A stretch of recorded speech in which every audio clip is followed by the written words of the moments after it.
আগে যদি জানতাম আমি আমায় সাইরা যাইবা তুমি প্রাণের বন্ধু রে, তাহলে কি তোর প্রেমে আমি করিতাম ভালোবাসার মাইরে যদি।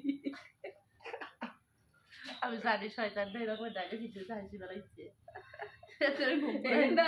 কার কাছে শুনছে এই গানটা? এত সুন্দর করে গানটা বানাইছে ভালোবাসার মাইরে যদি। এগুলা কি সমস্যা নাকি? ভিডিওটা এডিট লাগলো না আমি লাগে যে করলাম ওই শুনতে দিছি আসলে সীমা আপু সত্যি আসলে অনেক ভালো লাগছে আসলে।